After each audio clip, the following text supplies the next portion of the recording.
Hello and welcome. I think we've got quorum. We'll start.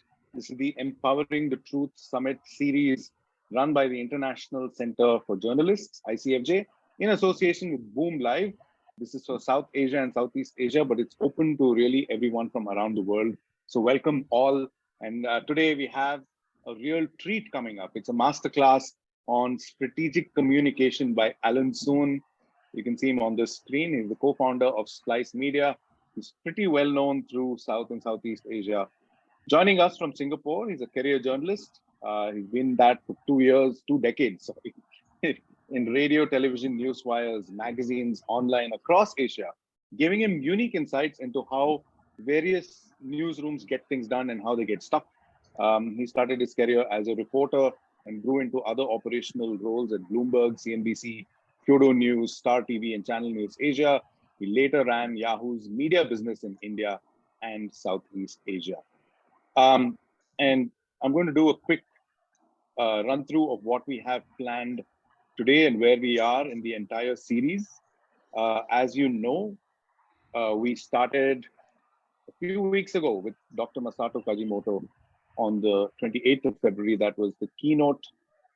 And then we had a workshop on distributing on Facebook, Twitter, Instagram, TikTok, and all of the tactical stuff. And in a sense, you can think of today's session as the strategy that can be used for all the tactics to latch onto, but it's much more than that as well. We also had Mano Versho and Sanshay Biswas teaching us how to do mobile video for storytelling and truth telling. And then we had podcasting by Amit Verma. The theme throughout the series, of course, is empowering the truth and making facts go viral, or spreading facts, making the truth go viral.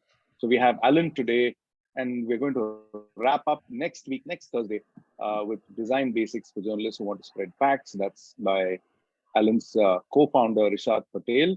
And this is super important.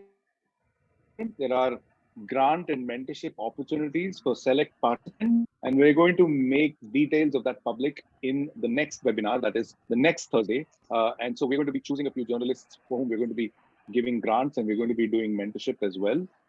And in order to qualify, you've got to attend at least 3 webinars. You've got to have attended at least 3 webinars, even if not in the South Asia and Southeast Asia series, but basically any series, even if it was from Latin America, in the Empowering the Truth Summit series.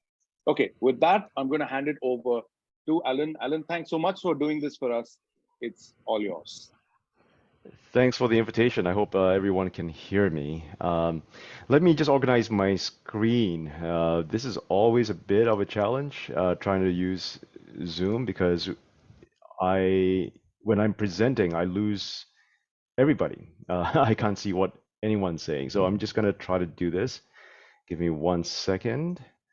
I believe you are seeing this screen. Let me hit full screen, and there we go. Does that work for everyone? Yes. Yes, it's end to end. I can't see anything other than your presentation. And yay! Okay, wonderful. That's it. Yeah. Thanks everybody for making this time on I guess in South Asia it's, well, I guess it's coming up lunchtime, so I guess that tells me that I probably need to go fast. I also see in the participants list a number of friends. It's good to see you here, Dilrukshi and Amar, and 29 people in total. That's really awesome to see. Thank you so much for making the time today. Let me see if I can do this justice. When Venkatesh reached out a few weeks ago, I wasn't quite sure how I was going to do this, but I think I have some ideas around how to explain this better. So let me see. Okay, first of all, even though we say we're talking about strategic communication and creating your overall, strategy, I would say that the easiest way to kind of make sense of all of this, presentation today, is to kind of redefine this headline, which I think should say, your comm strategy doesn't matter if you don't know who it's for and why they need it. So Slight tweak to the to the headline, and hopefully this becomes clearer to all of you as we go along today. The TLDR, if you need to run off for lunch and can't stick around, the TLDR is this. It's all about your audience and what they need from you and figuring out how to get there. Okay, so I'm putting this presentation together. I'm thinking more in terms of the communicators among you, and I'm taking a very broad definition here, which includes journalists, obviously, media professionals, PR consultants, anyone who's in the space of using information as a way to communicate, right? So I'm using some of these terms interchangeably because the original title was actually about strategic communication, right? So I'm trying to blend some of these ideas together, and you can tell me at the end of this if I manage to pull that off. Okay, so a little bit about Splice for those of you who've not heard about us. Our goal for the past 8 years that we've been in existence is to help media startups build viable businesses across this region. We work across the global ecosystem. We document, we teach, we advise, we transform, we coach, we consult, and we work with creators and we work with media consultants, media startups and the consultants that go with them. You can find a lot more about us on splicemedia.com if you want to check that out later. Okay, so as Venkatesh mentioned earlier, we're basically a two-person team, right? That's my co-founder Rishad there. You will see him in this slot a week from now. Was it a week from? I think it was correct. So Rishad is focused on the product and design components of the media work that we do. He also has a similar background in media, worked in newsrooms, worked on product side of things, worked on design side of things. And so he's going to have a really interesting presentation for you next week. Venkatesh already mentioned my background, so I'm not going to get into that at all, but you can see it right there. Okay, so what does strategic communication even mean? This is something that has come up in the subject title. I wanted to kind of get to that. I'll tell you what it's not. Okay, it is not about making a plan to hire 100 journalists or 10 great journalists. Buy a bunch of tech, rent an office, make videos of untold stories, and get 1 million page views. It's not that. It's also not about deciding one day, hey, let's do a podcast. People really like podcasts, so let's do podcasts. It is not about that. Neither is it about publishing 20 stories a week, to get you 200,000 page views, right? It is not what we think it is in the industry, at least.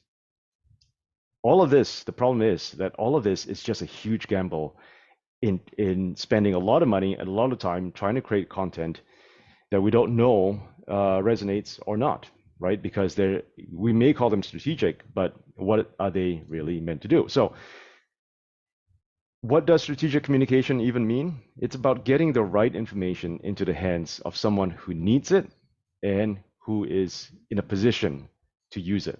All right, this is something that we'll be coming back to over and over again in this presentation. So 5 questions you really need to be thinking about when you're building out a communication strategy, right? Whether it's around your content strategy, your publishing schedule. These are 5 really important things to keep in mind. Who needs this information? Why do they need it? How will they get it? What can they do with it? And how do I know if this is true, right? That this is a problem that people want solved. So you'll see these themes coming up over and over again. It's about the person, it's about the purpose, format, action, and your ability to corroborate what you think is happening in this space. So again, it's not about hiring journalists, building tech, getting that 1 million page views. It has nothing to do with that, right? This is how you should be thinking about it. How do I make an assumption around a user's problem in my community? How can I test it quickly? And in doing so, fail quickly, make it super cheap, find out, is this really something that people want? And when I get that feedback, I want to be able to iterate until I have a viable product that I can put in front of them again, right? And then you repeat the process of taking the assumption, testing it, iterating, and then repeating again. And that's how you build a media product today. And this is how you also build a communication strategy today. So to succeed, we first need to get out of the communications business, right? And if you've been in this space as long as I have, you'll start to see some of these patterns happening. The communications business needs to stop being the content business because it's really not about the content. This business needs to be about helping people solve problems, okay? The business that we're in as communicators, as journalists, as information providers is to help people solve problems. That is core to what we do as an industry. So these are things like, how do I vote? Do I rent a place or do I put down a mortgage? What school do I go to? How do I get a job? What about healthcare? Where do I get cheap grocery deals? How do I eat healthy on a budget? These are all day-to-day decisions that people need to make as they go through their lives, right? No matter which life stage you're at some point, these are decisions that you need to make, either as a consumer, either as a parent, or as a voter, right? So your needs are very, very specific in that sense. Except in media, we've never thought about it that way, right? So, like, how do I raise my kid in a better environment? This is the kind of knowledge that people are looking for. These are almost universal for any parent that's out there, for example, to think of new ways in which they can create a better living space and better environment for their kids. So these are real day-to-day problems. You'll remember that we all, for those of you who are journalists here, we all got into journalism because we wanted to do important work for society. That's at least, why I got into it, right? And that work really begins with your ability to serve someone who needs to be informed, right? I think that's super key. So this is one of the questions that comes up at every major conference that's out there and has been for the last 10 years. What is the future of media? I would actually say that the future of media is already here. The future of media, or modern media as we have it today, is user-centered, demand-driven, and interest-based. This is something that we all need to keep in mind. So I'll explain this as we go, and you'll see how this makes sense. So a user today in the digital economy that we all live in, says to you, I'll give you my attention if you help me solve this very specific problem. How do I vote? Where do I get better deals on flights? How do I study for my exams? Which schools do I go to? I will give you my attention if you help me solve that problem. That's a user's problem, right? And this is something that comes up a lot. I mean, we all go on the internet every single day to get these types of questions answered. But as media companies and journalists, we don't often think about it from this point of view. So what your user is also saying to you is, hey, my problem is your business opportunity. If you can help me figure this out, I will give you my money, right? So this is also part of the work that we do with a lot of media startups. When they talk to us about their needs to monetize, right? And very often they miss the opportunity that's often right in front of them, which is people have problems that they want solved. People pay for other people to solve their problems for them. Whether you're getting your clothes laundered, getting your house clean, getting food delivered to you, you pay for a service because you want a problem solved. And it's the same in the space that we're in, where our industry is no different from any other industry that's out there. Anytime someone has a need, there is a business opportunity for you, right? And as a communicator, as a journalist, as a PR professional, your ability to service that problem is how you stay viable.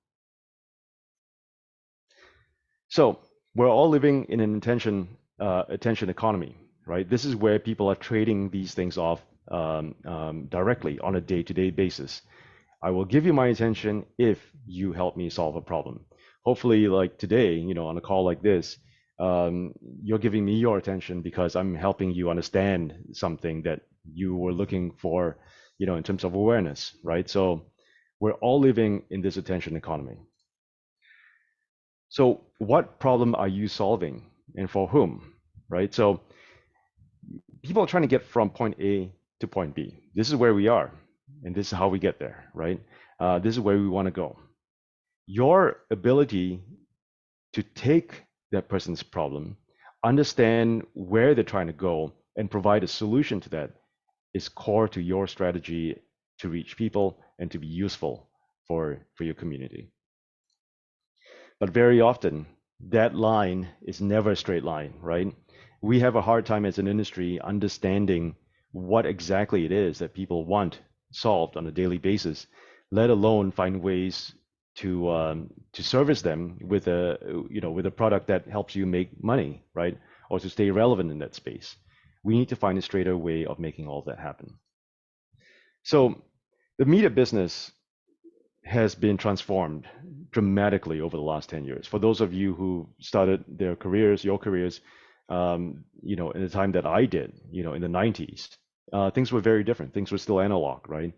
And in the last 10 years, we've seen so much of this change right in front of our faces. And, newsrooms have changed, tools have changed, the way people work has changed. And of course, COVID as well has changed all of that.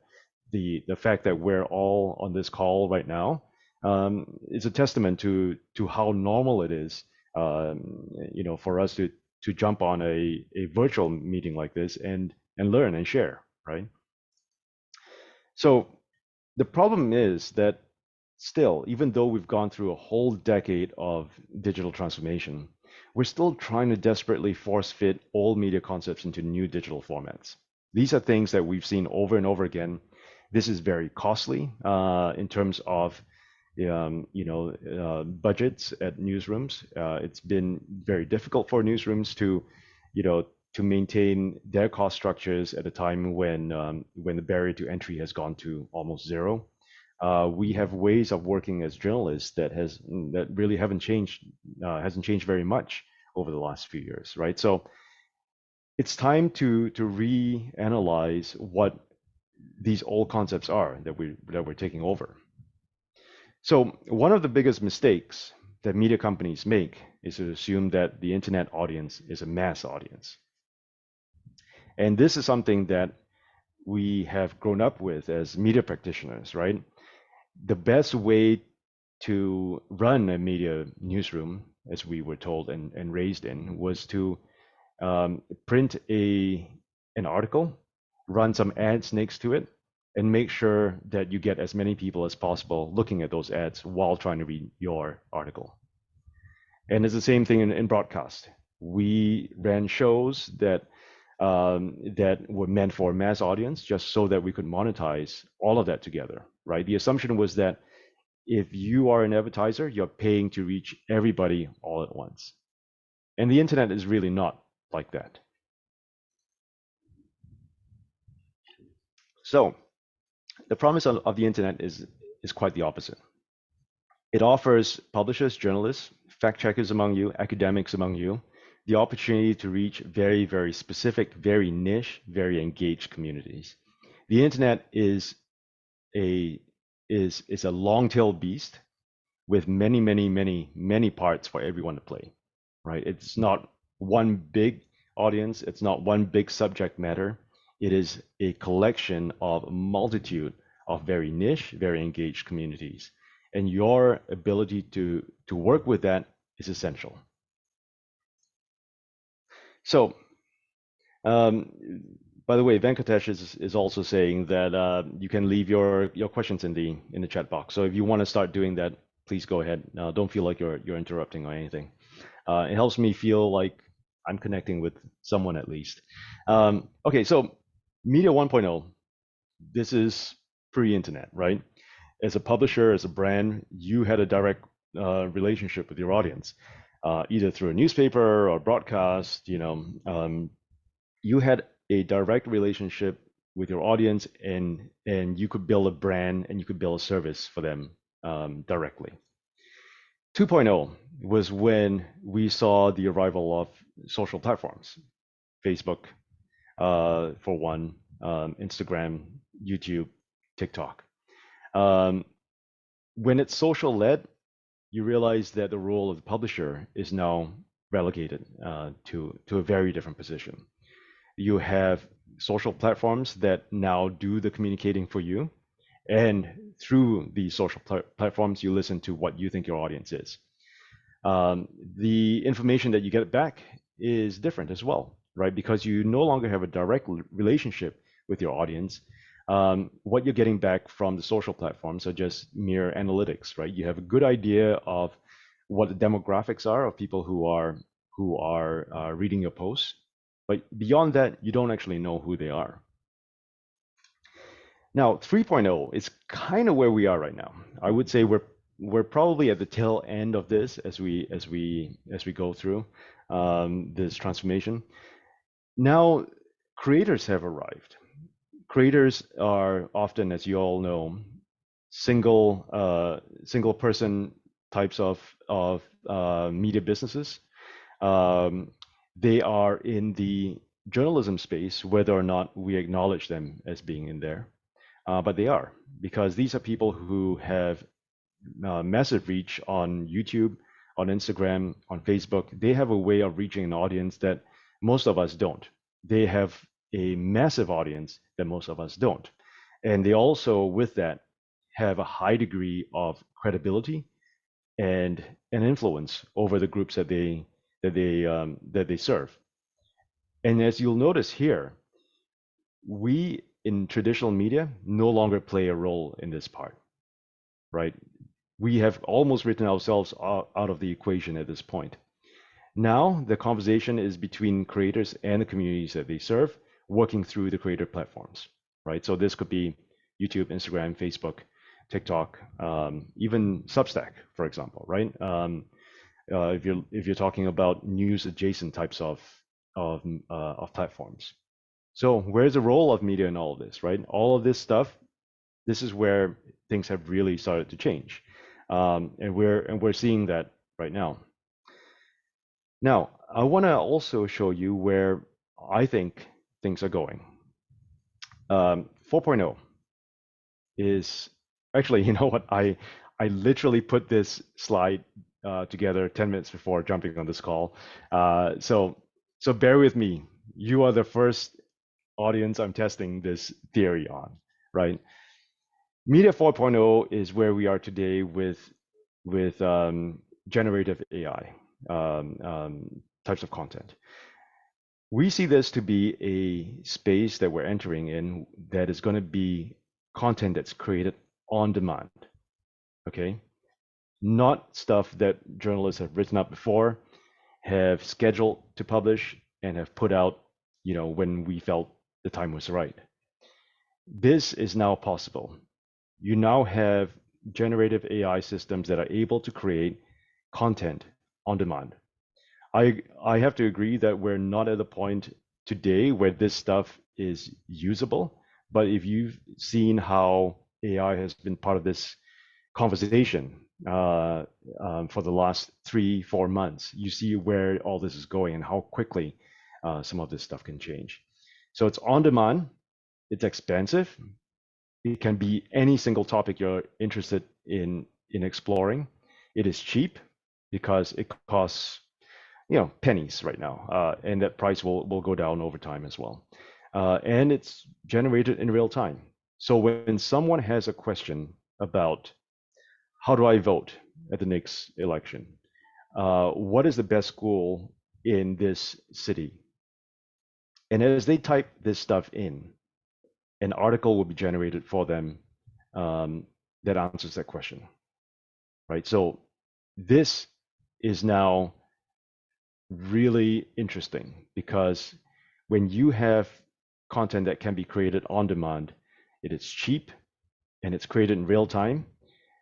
we all have a lot ahead of us, right? To think about. So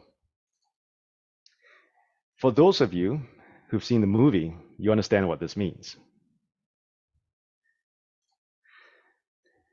So endless media is all about getting the content that you want as a consumer, getting that delivered to you the way you want it, to have it written, spoken to you in a voice that you appreciate and that you find authoritative.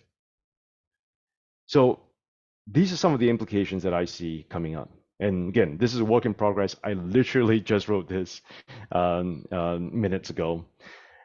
So think about where all of this is going, right? If people are able to call up answers and find out what they're looking for merely by talking to a chatbot, what would happen to the rest of us in this space? So I think we're going to see a further decline in the value of institutional media. We already know that people don't wake up in the morning and go down the street to buy a newspaper to find out what happened yesterday, right? That is not an activity that we see anymore. We're going to see the value of human curated services go to zero because human curated services cannot scale at that level anymore.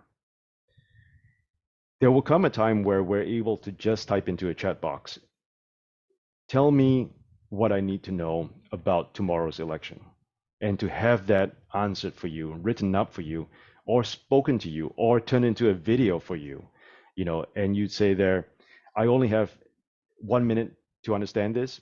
Teach me about tomorrow's elections and the parties that are running. And all of this will be created in real time by an AI machine. Okay. At the same time, I think that the value of personal human content is going to go up. So by this, I mean the content that is available in communities, in community groups, on your, on your most engaged WhatsApp group about school, about the kids at school, the things that you're most interested in, your hobbies, your weekend activities, things that you talk about as a community. That value goes up because this is stuff that an AI machine is unable to, first of all, recognize for now, and also unable to relate to at a human level, right? So I think human personal content is going to be more interesting, more useful over time. So for example, if you would take another case study around this stuff, it would be, say, tech reviews. If you were buying a new laptop today, you go on YouTube to find out what some of the YouTubers are saying, people that you follow. Give me a review of this laptop that I'm thinking about. Is this worth buying? That kind of value will continue to rise because at the end of the day, we need information that is relatable as humans, right? There's going to be also a lot more conversations around human IP versus machine IP. We're seeing some of these things crop up in legal circles, which is usually where things start.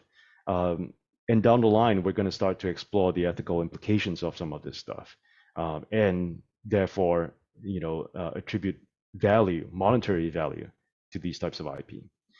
But in all likelihood, we're going to see a future that's going to be made by a machine, but guaranteed by humans, right? And this is where the fact checkers on this call will appreciate this. Okay, so that's that's a lot there. Hang on, just trying to. By the way, leave comments in the chat box if you've got any. There are a few more slides to go, but this is something that I wanted to show you for the first time. I've never thought about this, so I have that there. Okay, so what does this all mean? This is actually a quote by Jeff Jarvis from about, I think, 5 years ago. We're finally coming at last to the end of the Gutenberg age, right? Of mass-produced media. 5 years ago, this was already quite insightful, and I think if you think of media 4.0, of endless media, you really see where all of this is going and see how quickly that change is happening. Anyway, I am not pessimistic at all. In fact, I think that we're all lucky to be living this golden age of media. And the reason why we say that is because you have everything you need to create, publish, and amplify content in your phone, right? This stuff is free, right? You don't have to spend any money making this stuff happen. You have more access to knowledge and networks than ever before. The very fact that we're on this call right now, all 50 of us, wow, that really ballooned.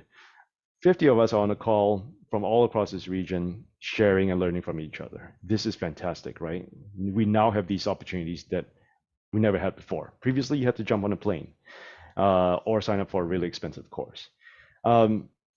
There's also a media start opportunity for every single interest that's out there, whether it's fly fishing, whether it's fly fishing in the mountains, fly fishing, in a delta. Each of these categories is so niche in itself, but yet at the same time, it speaks to a very, very specific audience. You can now hire and work with thousands of smart people all around the world, people who work in product and data, editorial professionals all around the world. This was not possible 8 years ago when Splice started, right? I think the advances that we've seen in this space for collaborative work has been phenomenal. You can learn anything you want on YouTube. It's all there. It's all free. Also, we've seen such huge advances on the platform side of things. Platforms are all in. You can create, publish, distribute, monetize all in one place. If you remember, even 5 years ago, all of these components were separate. You had to go from one tool to another tool to another tool just to do all of this. And now it's all happening in one place. If you are on Instagram as an Instagrammer or on YouTube as a YouTuber, you now have the ability to do all of this on one single platform. Okay, so let's bring it back to what we started with. How do you build a successful communications plan? So, a quick reminder. Modern media, again, user-centered, demand-driven, interest-based. We need to start asking people what they want. We need to give people what they want. We need to address their interest in things. So how do we think about what our audiences want? How can we build content and products that meet those needs? And how do we build something that's valuable enough to pay for, right? At the end of the day, whatever we do as an industry needs to make money, because that's how we build teams, that's how we invest in our newsrooms, and that's how we build better companies going forward. So if you think about all the changes that we've seen in the last 10 years, especially in the consumer internet space, Netflix didn't kill Blockbuster. It was just that people hated paying late fees. Uber didn't kill the taxi business, or Grab, whichever part of the world you're in. People just didn't want to pay for limited access and high fees.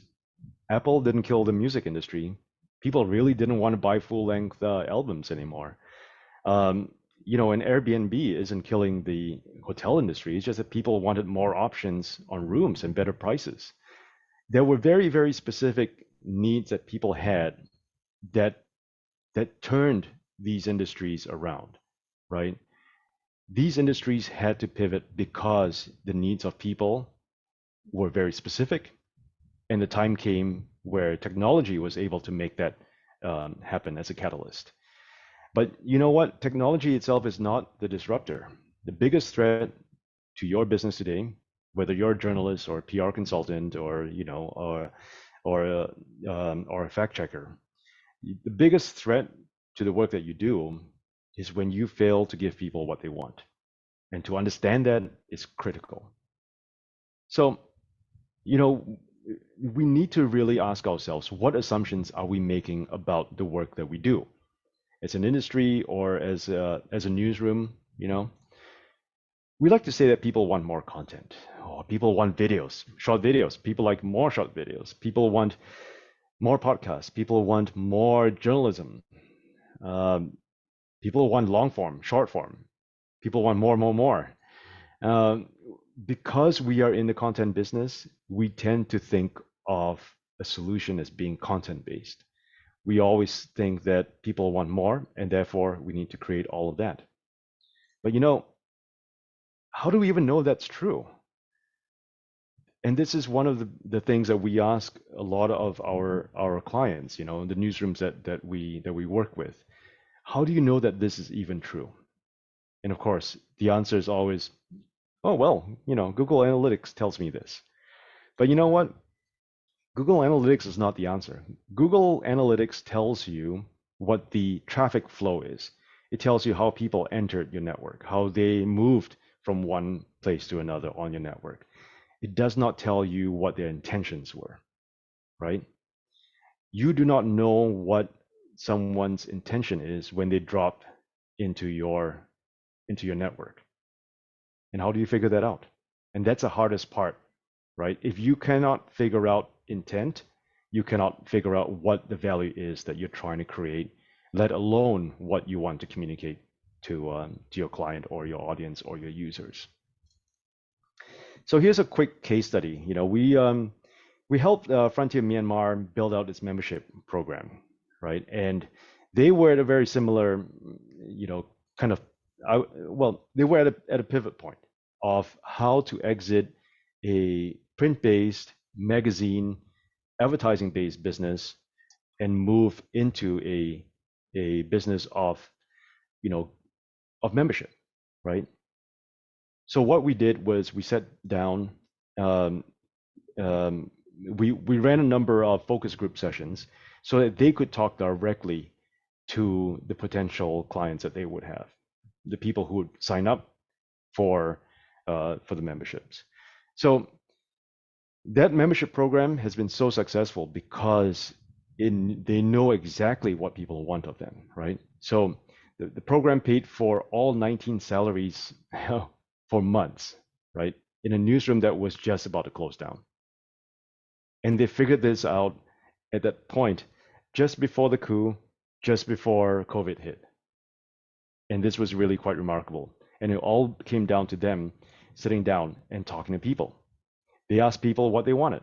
They said, if we were to build out a membership program and if we were to charge you $10 a month for it, what would be a suitable amount of value that we create for you? And they asked questions like, would you guys like to be part of a Slack group? And everyone was like, no. So what do you want from us?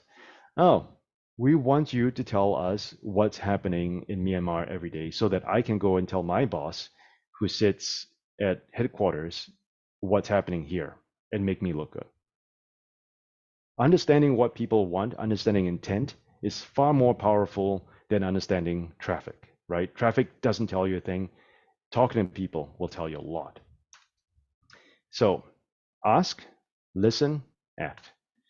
And you do it over and over and over again. So remember, niche isn't about being small, it's about being very, very specific. Very often when we say niche, people think, oh, that's a really small community that you're referring to. But that's not always the case. You don't need a mass audience to read you, to follow you, to learn from you. You need a very specific audience that cares about what you're trying to do and therefore get value from all that. So once again, these 3 points.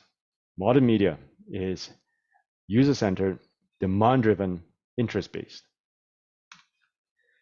So here's another thing to call out so that you have a different perspective on what I'm trying to say here.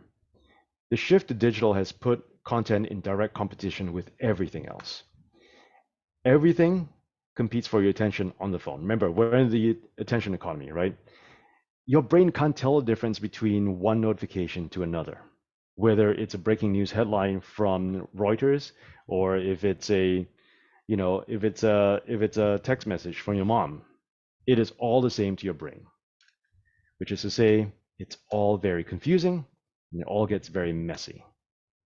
So everything that you do as a communications professional, as a journalist, as a fact checker, everything you do needs to be able to stand out because you're competing against everything on someone's phone. That means that you're competing against email, social stories, WhatsApp, ChatGPT, Zoom calls like this, presentations like this. every single thing that exists on your phone competes with the work of journalism and the work of information providers. So even Netflix and Fortnite, consider themselves to be rivals in this attention economy. This came up a few years ago, which kind of blew my mind. Netflix wrote in its letter to investors that they compete with Fortnite more than they compete with HBO. And this was stunning to me because I never thought of the attention economy in that sense, right? We always think, okay, if I'm a newsroom, then I'm competing with the other newsroom down the road. But that's not true. You are competing with everything that takes time away from someone. You're competing against anything that misinforms someone, something that gives them a seed of doubt, something that lures them into a different direction, something that gives them something to think about. Like all of these things are in the same attention economy, and that gets even harder as we go into this phase of an endless media cycle, right? Where you're gonna have, if you think you've got enough notifications and content on your phone right now, you should see where you are 5 years from now. So the other big Netflix competitor, which they also called out, was sleep. So that's the other thing. Sadly, as humans, we all need sleep. So wrapping up, build your comm strategy, your content strategy, not by the output, but by the audience that you serve and their needs, right? Figure out exactly what people want. And the answers are out there as long as we're willing to listen to our audiences. We got to be able to ask them questions. We got to be able to think clearly about what is the thing that they need to solve. Very often we talk to journalists, and journalists would say to us, without even blinking an eye, that people need more journalism to make decisions. That's not always the case, right? People need information to make decisions, not necessarily journalism, and not necessarily from a media company. So listen to your audience. You can build a nice walkway. At the end of the day, people will take the straightest line to get what they want, right? So keep that in mind. All right, let's do some questions. Excellent. I'll leave this here as well, if that helps. Yeah. There's a QR code, so that's Alan helping us get to Splice as quickly as possible. It's the shortcut, the QR code, right? Thanks so much. Sure is. Thanks so much for this, Alan. This has been immense, epic, and of course it's rattled. I can imagine more than a few people, and there'll be a lot of questions. I think a lot of hate. Yeah, Send me hate. no, it's not. I'd say a lot. No, I think it's more like anxiety. Yeah. Probably it's something like, if Alan is saying this and all of this is true, then what am I doing in my life? That kind of situation. Yeah. So we'll try and unpack that through the questions and answers. Let's do that. One thing I want to add is the constant pushback from journalists is, hey, you're telling us to do all of this, but we have a job, we have a responsibility to the country that we serve, the constitution that we adhere to, and so we are always in the business of giving people vitamins, but people want painkillers or they want sugar, right? So that's the other framework that one can use. Great analogy. So, yeah, it's my favorite analogy. So, so my question, I wanted to hold that thought and maybe answer that a little towards a little later. Let's get in the questions. Remember, there's no such thing as a bad question. Sometimes the simplest sounding questions yield the most useful advice. So, Harshana Silva there's only bad answer from me. Oh, there's only bad. Okay. So Harshana from Sri Lanka asks, you talked about content, but when in the internet, specifically regarding social media, she's talking about algorithms in social media, they need content, right? They're hungry for content and they're hungry for engagement and reach. So I think, Harshana, I'm sorry, I'm going to try and interpret your question, which is essentially what you've been speaking about, Alan. there's this tendency to want to feed the beast, right? Yeah. And you might build an entire career feeding the beast, only to see that the beast has changed its algorithm. And where do you Yeah. go then? So how would you approach that kind of question? I love this question. This is a really great question to ask, right? And I think if you look at where we are today, you see how this is happening, how it's playing out. Um, there was a time when Facebook and Twitter and and Instagram all told us, hey, just publish on our platform so that it connects you with the other people and all that. This was us feeding the beast, right? The beast got so good at figuring out what content was sticky and what was not, what was emotional and what wasn't, what was engaging and what wasn't. And over time, it got so good at pumping out what people wanted to see, and so therefore created easy ways for you to go down this rabbit hole, of whatever your interest was, whatever your political leanings are. Um, we've done this over and over again for so many platforms, and we've seen the effects of that, right? At the end of the day, who benefited from it? I'm not quite sure yet, right? It might still be too early to call that one out. But I think that we so let me try to rephrase some of this or try to think about it differently. One of the biggest problems that large tech platforms have is that they cannot see inside a community. So, for example, an encrypted WhatsApp community group is, a blind space to them, and that's where some of these communities thrive because no one's able to monitor it, no one's able to incentivize or disincentivize interactions in there, and that becomes an interesting space to think about, right? And this is why we also have very dark components of the web that exist in these types of corners that we don't see because they're encrypted, they're in groups that we're not part of. These are not our communities, right? So that's a scary thing. But I think that if you were to build a new social media network tomorrow, you would be building it as a platform for small scatterings of communities all around. You would not be building a Facebook anymore, right? And in fact, if you see how Facebook works versus TikTok, and you see the challenge that TikTok presents to Facebook, you see how some of this stuff is playing out. Because for TikTok, it's not about giving you stuff that your friends like or your family likes.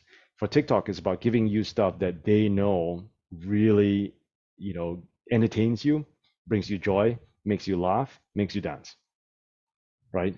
And that stuff, that algorithm is so fine-tuned for that one. So in a sense, in those spaces, you already have creators who are making all this stuff. Whether or not we decide as journalists and professional information providers, whether we decide to play in that space or not. I hope that kind of helps. Yeah, I mean, I always, when something new is being taught, I like to listen to it multiple times and get the same message before it goes home. I suppose it's the same for many other people as well. I'll come back to another question by her, but very quickly, Adrija Bose asks, is it worth spending time and resources on doing long form journalism? Yeah, I like this question also because it's again one of the assumptions that we make. We don't actually know if people like long form versus short form. I don't think that our news consumers as we know them, I don't think they wake up and say, oh, I want something longer than this. Why couldn't you have told me this story in a longer form or a shorter form? We don't know that.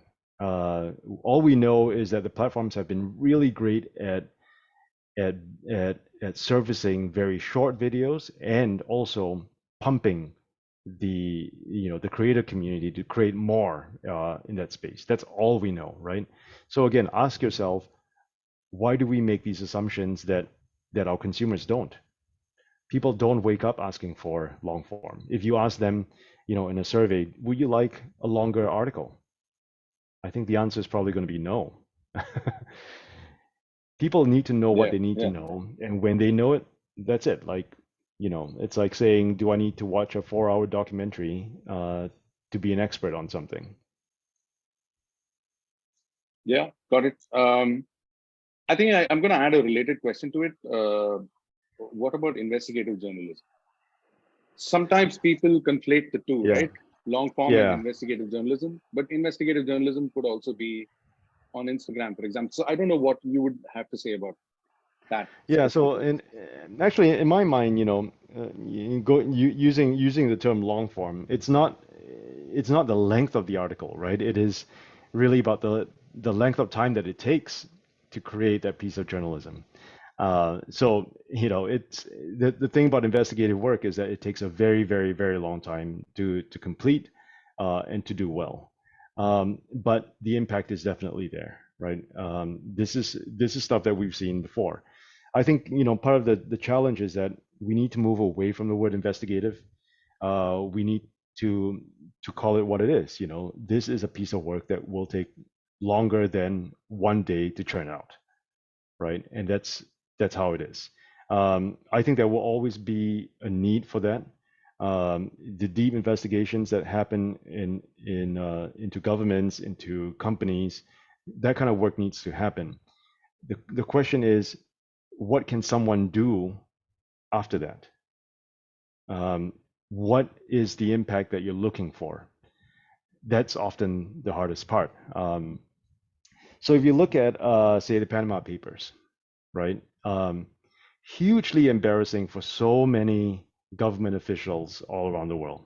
Once people realize, oh, so that's how you move your money around.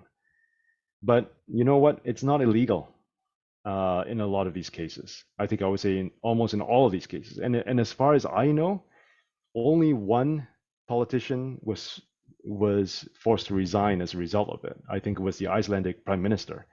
Um, no one else stood down because they were embarrassed, right? So keep that in mind again. Like, these pieces are important because I guess in many ways they inform us about how the wealthy move money around. Is it illegal? No, it's not. Is it something that compromises your office? Maybe not either. So again, think about the impact that you want. Who is this investigation for? Who can act on it? Got it. Um, just wanted to add, I think the Paradise Papers also named Shaukat Aziz, the former Prime Minister of Pakistan. And so Ah, but yeah, the point is still there. What you made is still there. And you're absolutely right. We've got to figure out how to, uh, how to measure the impact of investigative journalism as well. Okay, so Jency Jacob, who is the managing editor here at Boom, asks, what should any ah, newsroom prepare for if low-value listicles or simple tech reviews are anyway going to be generated by ChatGPT? So all curations are going to be redundant. A, how do digital newsrooms then prioritize and convey that they have more to offer? Um, and just to complete brilliant this thought, question. which is, yeah, Yeah. I love this. I think this is going to be the fundamental question that we ask ourselves as an industry for the next 5 years. Um, Maybe even less, right? I don't know if we have that much time to figure that out. I would say if at this stage where we're at, in Media 3.0, where content creators have an outsized influence far beyond, us professional journalists. If we don't already know the answer to this question, we're in serious trouble, right? In many ways, we've already ceded the conversation and the space and the knowledge and the influence to YouTubers and Instagrammers. It's going to be even harder for us to claw back any of that with ChatGPT and any other, OpenAI or any kind of generative AI service that comes out there. That's the challenge. That's where the problem is. We need to be better at building our own brands, right? So that when someone sees, oh, this article is from Boom, and therefore it's a 5-star rated quality piece of content. That's the stuff that's really important, right? But in the last 5 years, as we've seen creators come up, we've ignored all of this stuff, right? We've always looked at creators and said, oh, they're just non-journalists doing work that no one's going to believe. But we all know that it's not true. The outsized influence that they have already indicates how far we've fallen from all of this. Okay, so then how do we think about this stuff, right? How do we not compete against the machines? How do we work with the machines? How do we get away from the habits that we have? I think that last question really needs some thought. Right now, our assumption is we're going to write this piece of article. We're going to have the right SEO keywords in the headlines. Someone's going to discover it either through search or by coming across this on one of the social platforms. That is where we believe the workflow to be right now. And we need to be looking at every single step of the workflow and asking which of these things would we be able to automate so that we don't end up competing against something that is able to do this faster than we are. So for example, writing an SEO headline, ChatGPT can already do this for you, right? So do you really even need to spend all that time and money getting an SEO analyst for your newsroom? That's a question worth asking. You can get AI to write up alt text for your images already. You can get the AI to draw up an illustration for you if you're trying to make a point. And within the next 3 months, I guess, you'll also be able to type text into a box, and the AI will then create a video of what you just asked, right? So all of these things will happen. My advice is to experiment quickly so that you have a point of view about what's possible, so that you see what are some of these roles that we currently think of right now as part of the inherent workflows that we have. What parts of the workflow can we pull apart? The sooner we're able to understand that, the more we understand our value in that process as a result. But I can say for certain, right, the web publishers of the next 2 years are going to be so different from what they are today. Yeah, great. Okay, I want to do a quick time check. Alan, it's been an hour. We usually do this for 90 minutes, but I don't want to take the full 90 minutes because it's tiring. And we've answered 3 questions. We have 9 more to go. What's your time situation like? Do you have another? I'm happy. 10, Yeah. No, I minutes? budgeted. Yeah, I budgeted the full 90 minutes. And it's really great to see these questions as well because I think it's really quite important. But unfortunately, I can't see the people, so. Oh, okay. So that's a bit of a shame. Yeah, it's the webinar style as opposed to the Zoom chat style. You know what I mean? The meeting style. So that's the one we're going with. Okay, so you can see people. I think Alan, you did see people in the beginning, right? Well, I can see the comments and I can see the number of people, but I don't see anyone's faces. Oh, the faces, yes. Okay, yeah. That is definitely not fantastic from this kind of perspective. Okay, so let's see if we can figure out another interface. Maybe next time we do something like this. So let me run through the other questions. Yeah, please do. I think a bunch of people here you would know, they would know you as well. So I'm going to come to all questions. I'm going to take them. Please keep them coming. In some cases, I might not take your question because I might think it's already been answered, but we're not going to ignore anybody's question. Right. So Nandita Kalidas says, she has 2 questions. So I'm going to batch her question and another question.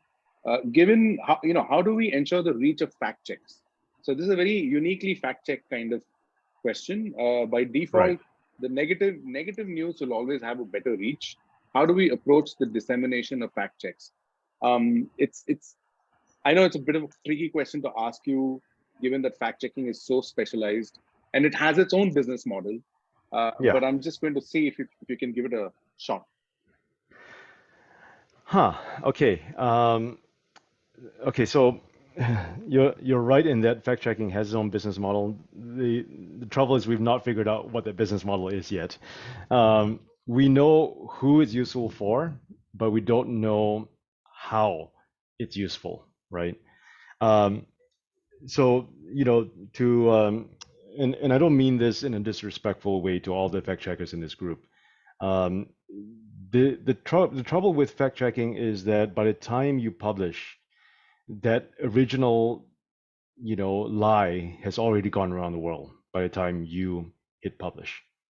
I think that's a real challenge. I think again, like we need to understand how people are processing a lot of this stuff. We're right now the fact checking business is running rebuttals, is what it is, right? You're rebutting what someone said, which is a lie, and here are the facts.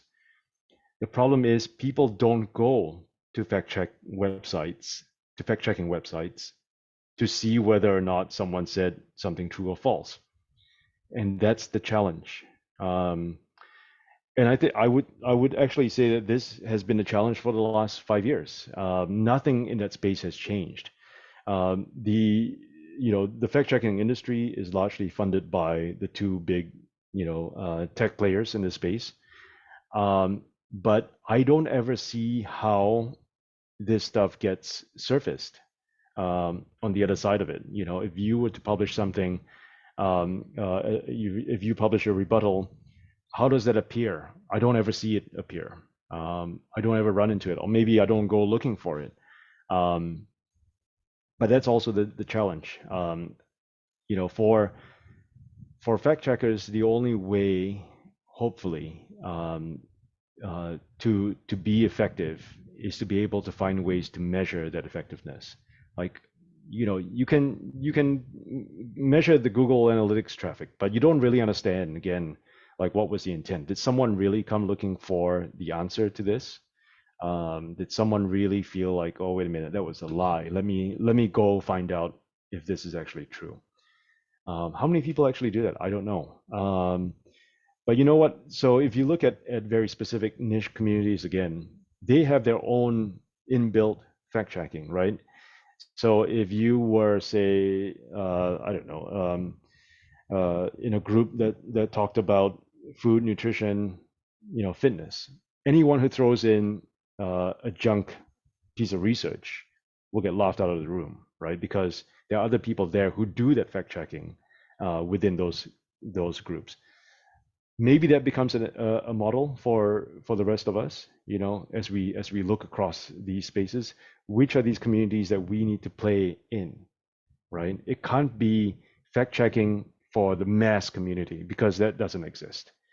But where can we show up in very specific communities to talk to people who care about these things, and how do we provide that information to those communities?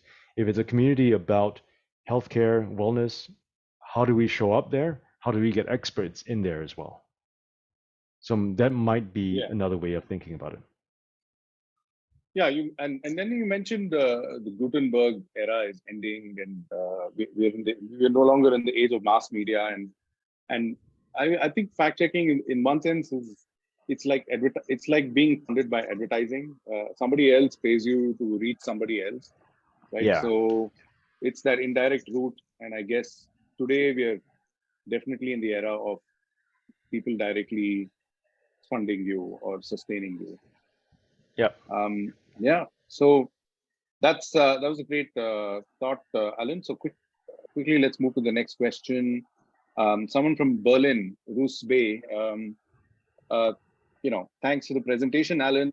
I was wondering, since truth is in the title of the summit, truth is not always wanted from the audience, and truth might represent controversial or provoking content. How do we need to work with these truth contents? from a communication strategy point of view? I think you already answered that. So if we have time, we'll come back to it. But I Yeah. just wanted to kind of name check this question. Um, Yeah. Well, okay. the quick short answer is that I try to stay away from the word truth because that itself, truth is being disputed.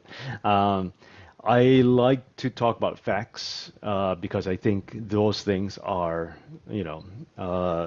harder to refute, right? I think the important thing is that we need to be in the business of facts. Simple as that. We need to brand ourselves as being purveyors of facts. And to be able to reach audiences that are looking for specific facts, right? And again, goes back to the point of the presentation. You got to know what people want before you can give them the facts that they need to make decisions on. Not sure if that Okay. answers the question. Yeah. No, it does. It does. Okay. So Harshana Silva, you talked about niche markets. I think it's how American newspapers overcome the challenges they had. So how should fact checkers, academics, researchers find their niche markets? So how do we find it's actually going back to the first principles of what you spoke about, right? What should be Yeah. the process and your advice on that? Um, Before you Yeah. go, Harshana, before you go, Alan, can I just say, Harshana, if you just rewatch the entire first 35 to 40 minutes, you'll get the answer, I think.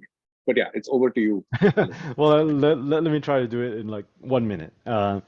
The short answer to niche communities is to look at our lives and what we need as human beings. We wake up every day needing specific things to be done, so that we can make better decisions, right? Right from, the first thing in the morning, oh, what's the weather today? Why do you need to know that? You need to know it because you want to figure out how many layers of clothes do I wear? Do I take an umbrella? Am I going to be late for work? You have very specific things that you need, right? And everybody has. So so for example, you just have to look at a number of apps that exist out there for weather, right? And that tells you that there's a very specific need that's out there. People want this information. Why they want it, that's open to interpretation at least. But that's one way of looking at things, right?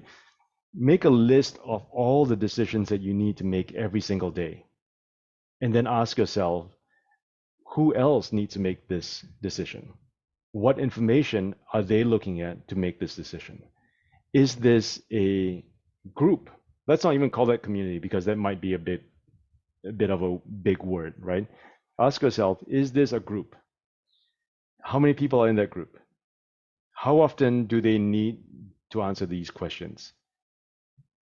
And there you have it, right?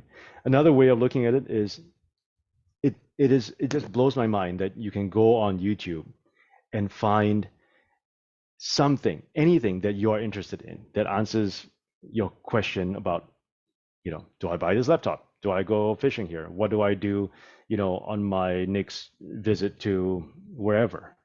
What is it like to fly in business class on that airline? That kind of thing. You can find something out there for every single interest that you have.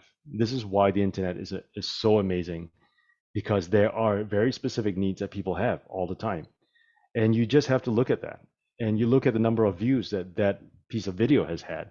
You look at the number of subscribes that YouTube creator has, and it gives you an idea of how big that addressable market is. There's Yeah. a YouTuber that I watch that talks about productivity tools. This guy reviews apps on how to manage your time better, how to send an email faster, or do this easier or that better. That's all he does, and he's got millions of followers. So, that again is a community. People have very specific needs. I wonder if you were referring to Tiago Forte or No, but someone like that. I'll look him up. Ali Abdal. They're the other Ali big Abdal. names. There you go. Ali Abdal. Yeah. Actually, Okay. Got it. Ali Yeah. Abdal, by the way, so I'm like something of a fan, I guess. Recently, he had a video on how he makes his money, and this guy makes, as you know, six figures, right? He talks about all the ways that he monetizes the work that he does. He doesn't even call it content. It's not about the videos. It's about the work that he does, right? So look up Ali Abdaal. Very fascinating, insight into how a YouTuber thinks. Yeah.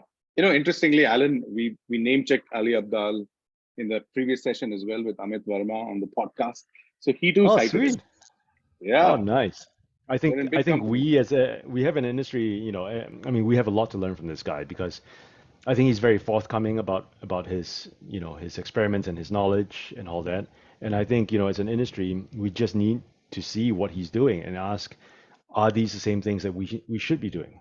Because the guy is authoritative. Yeah. Yeah. Okay. Yeah, we should. So please check him out. Now, Adrija asks, you say as a publisher, we should connect with a niche audience.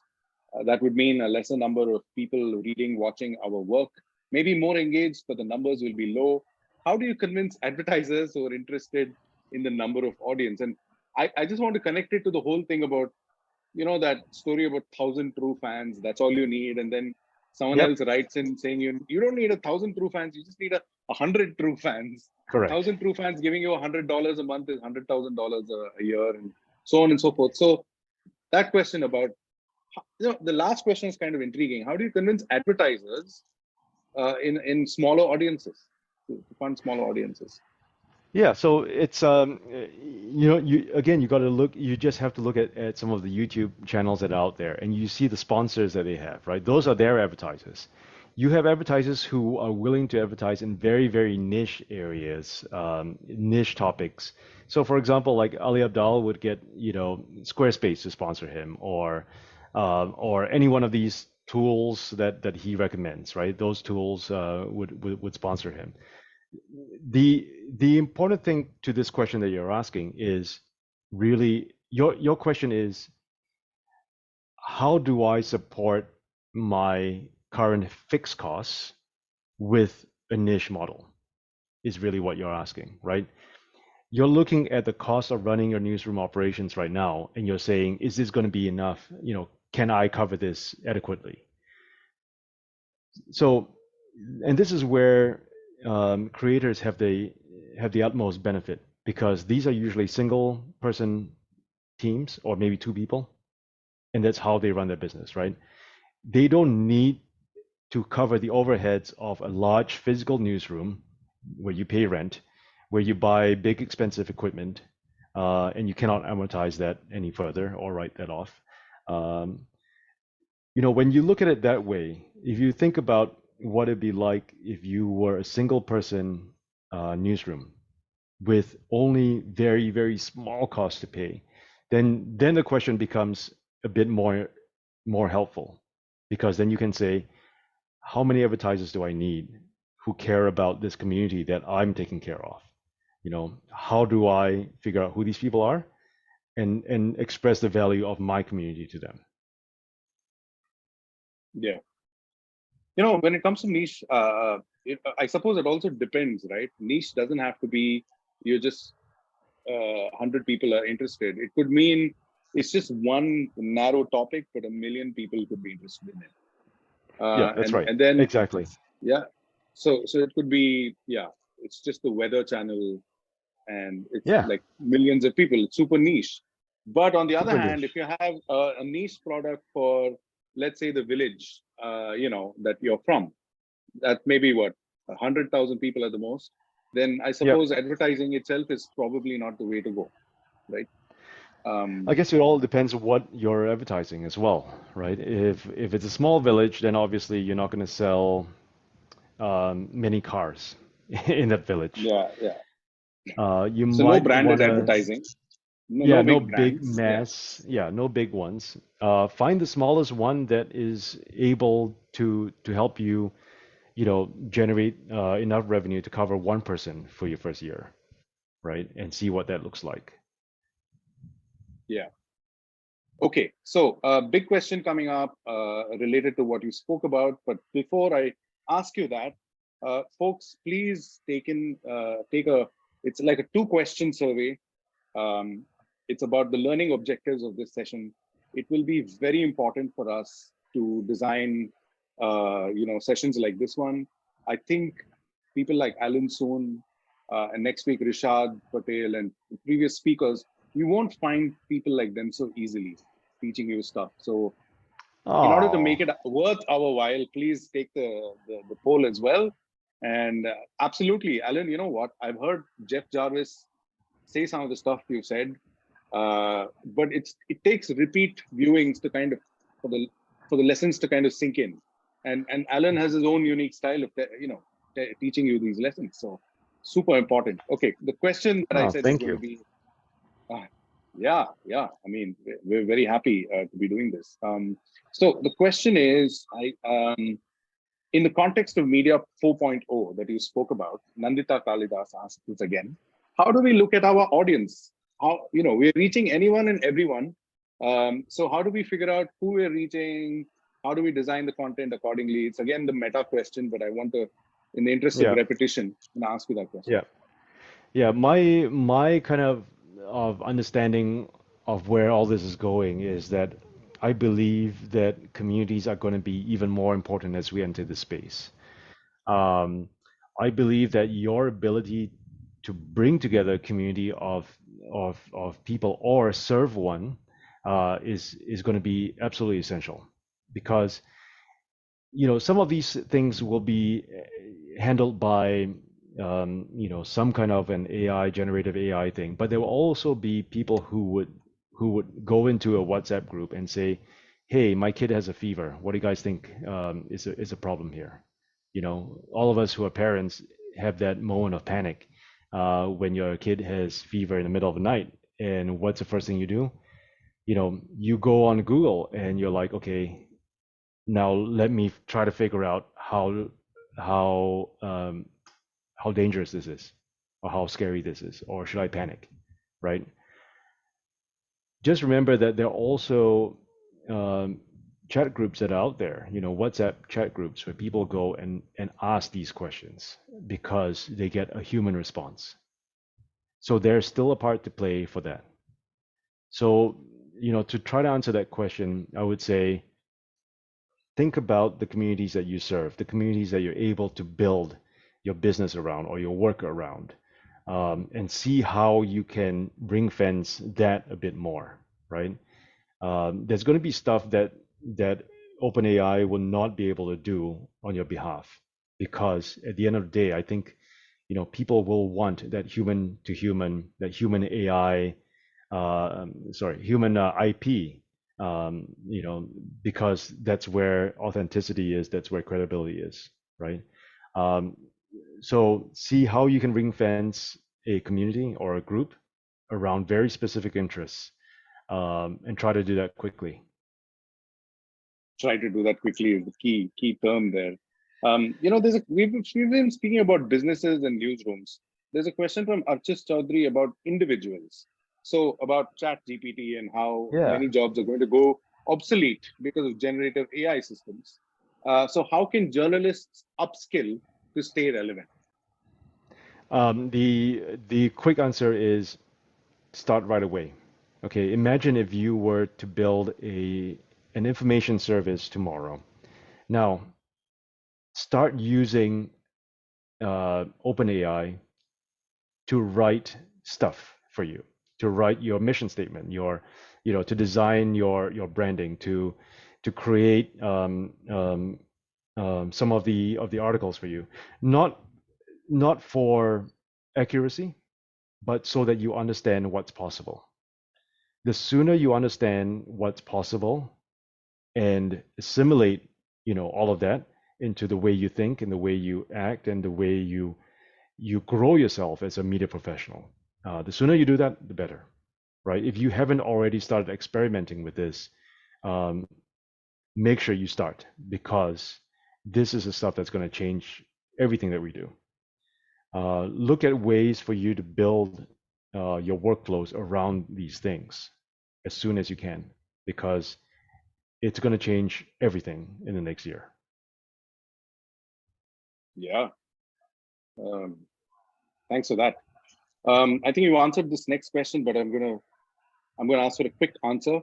GM Murtuza asks, do you think long-form journalism or investigative journalism will die because of content creators?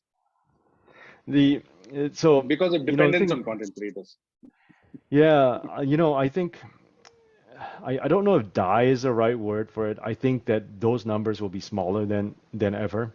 The people who would want to read a 5-page report on something, on anything these days, right, is very, very, very, very few.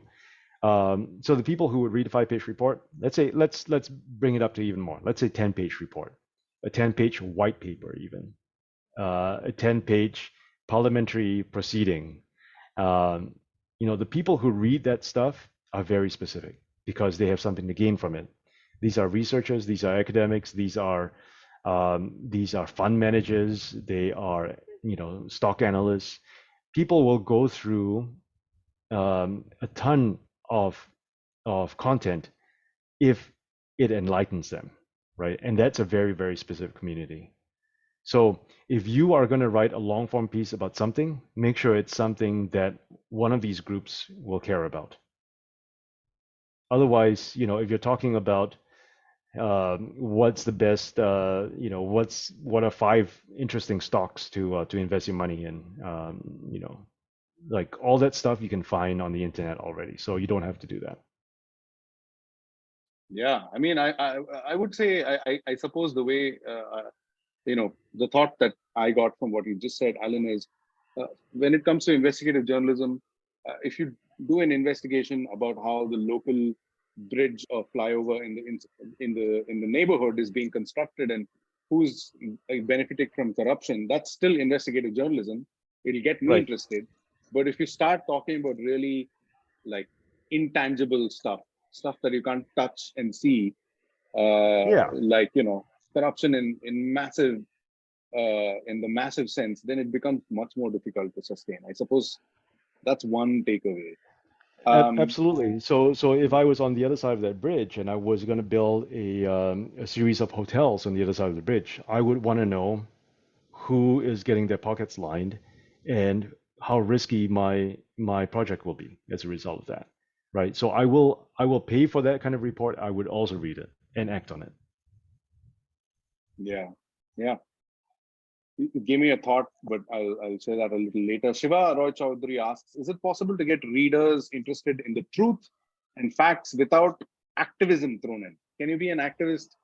Yeah, that's the activism journalism kind of, especially when it comes to interested in truth, Yeah. that kind of trade-off. Yeah, I think this is becoming an increasingly difficult thing to do. I think people have, we now have a whole generation of people who've grown up on social media, right? Who've grown up looking for opinions and looking for quick emotions to things.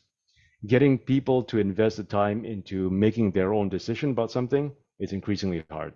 And we just need to look at our own lives, right? When we need to find out something, we're always looking for the quickest answer. And that's the truth. And so activism has its role to play. And I think sadly, maybe not sadly, but I don't actually know how I feel about this, but let's just say it. Let me just say it openly. I think that we are now of a generation that is going to be looking increasingly for answers, and activism offers answers, right? It tells you this is what's going on, this is what you can do about it, or this is what you must do because this is going on. That kind of thing. And I think that if you take the view that people are increasingly lazy to think critically about facts and that opinions are easier to go with, and also, let's keep in mind that the algorithms are not acting in our favor at all. The algorithms, these big tech companies, Facebook, YouTube, Instagram, they all survive or have been thriving because they are very good at soliciting an emotional response from people. I would say that their business model has always been at odds with journalism. Their business model is to sell engagement, to sell emotions, and to feed that, right?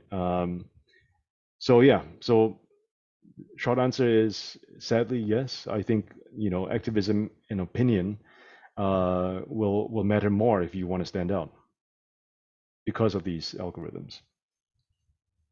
Okay. So we have about 4 questions left. They're all very meta type questions. So I think you answered stuff, but I guess we have another minute, so I'll just pick one. Which of these? Can you read these questions, Alan? You want to pick any one Yeah, of these? Hmm. yeah, I can see them. There's Dilrukshi who's asked a question, who's from Center for Investigative Reporting, sorry, in Sri Lanka.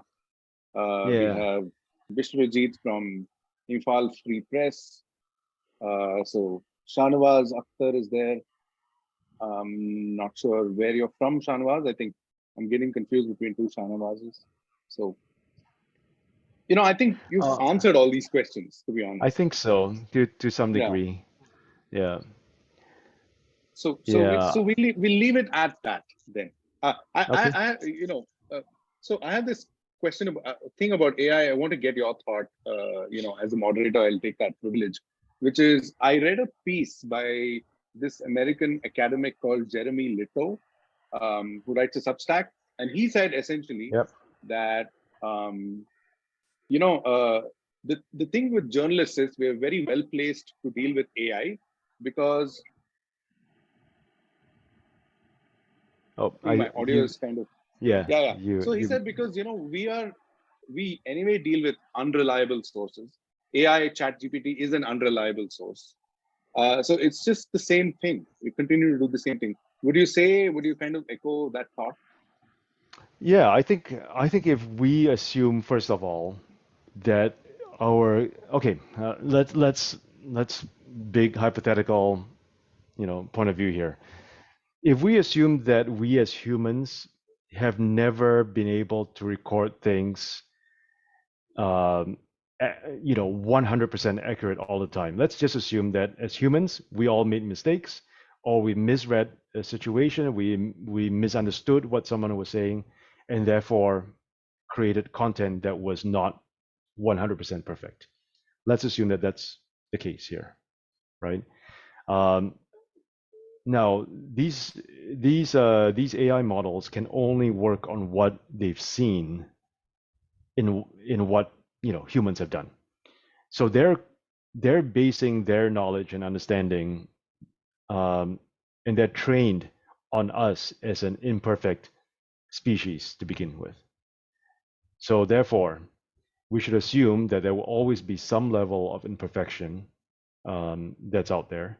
I think also, most importantly, even the makers of these AI tools have told us repeatedly over and over and over again that these tools are prone to hallucinations, as they call it, right? Which is another word for making shit up, um, which is also a human trait for different reasons.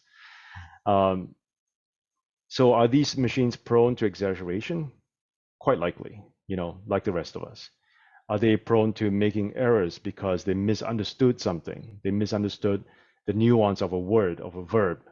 Then yes. So yeah, I absolutely agree that this is not the Encyclopedia Britannica. This is a corpus of knowledge that was never perfect to begin with. I think we'll leave it at that. Thanks so much, Alan, for your deep insights and making us think and squirm and ask fundamental questions about our place in the profession that we hold most dear. Uh, it's been really fantastic. Thank you. Thank you. Yeah, my advice to everybody is try this stuff early. Try it, try it, try it. Have an opinion of what's possible and what's not.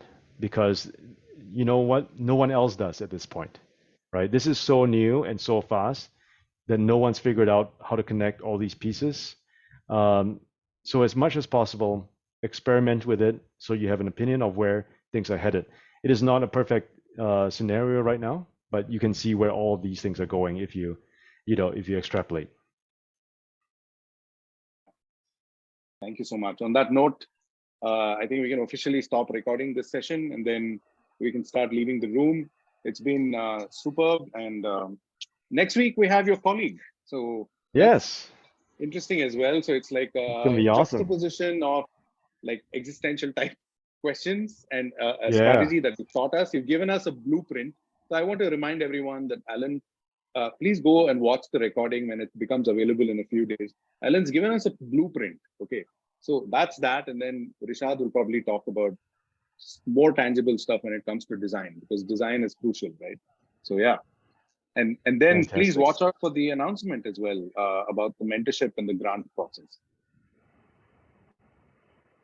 Wonderful. All right. Thank you, everybody. Thanks for spending Thanks. your time with me. Thank you.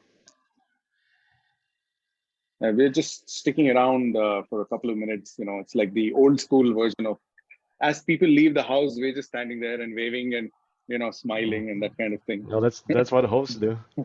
Yeah. All right, I'm gonna jump. Hey, thank you so Cheers. much Thank you for so getting much. me on this, Venkatesh. Appreciate it. Yes. I'll see you. Thank you. Bye bye. Bye.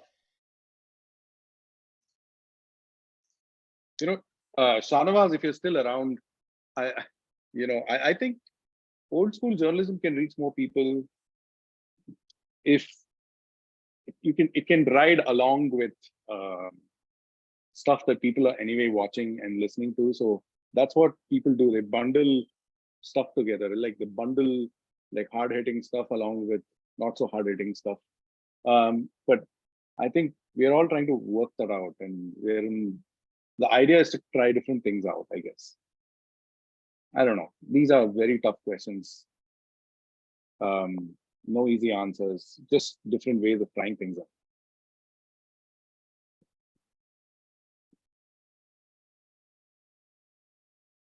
I think we'll close the call in the next 15-30 seconds.